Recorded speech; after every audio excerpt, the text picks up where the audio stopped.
महाराष्ट्रातील प्रत्येक अपडेट जाणून घेण्यासाठी आजच मेट्रो रायगडच्या सोशल मीडिया प्लॅटफॉर्मला लाईक, फॉलो आणि सबस्क्राईब करा. अलिबाग तालुक्यातील ग्रुप ग्रामपंचायत माबगाव हद्दीतील मौजे माबगाव येथे दिनांक 4 जानेवारी 2026 रोजी श्री दिलीप पाथरे यांच्या बंगल्यावर भीषण दरोड्याची घटना घडली होती. या घटनेमुळे परिसरात एकच खळबळ उडाली होती. दरोड्याची माहिती मिळताच अलिबाग पोलीस ठाण्याचे पोलीस निरीक्षक किशोर साळे आणि त्यांच्या पथकाने तातडीने घटनास्थळी धाव घेतली.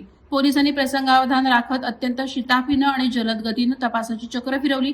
आधुनिक तंत्रज्ञानाचा वापर, गुप्त माहिती आणि कसोशीनं केलेल्या तपासाच्या आधारे या गुन्ह्यातील सर्व संशयित आरोपींचा शोध घेऊन त्यांना अल्पावधीत अटक करण्यात आली.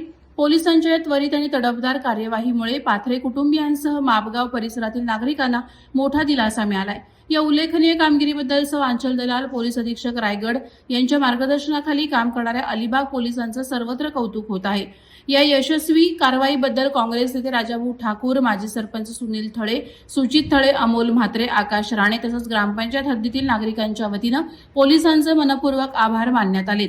या घटनेमुळे परिसरात पुन्हा एकदा सुरक्षिततेची भावना निर्माण झाली असून पोलिसांच्या कार्यक्षमतेवर नागरिकांचा विश्वास अधिक दृढ झाला आहे.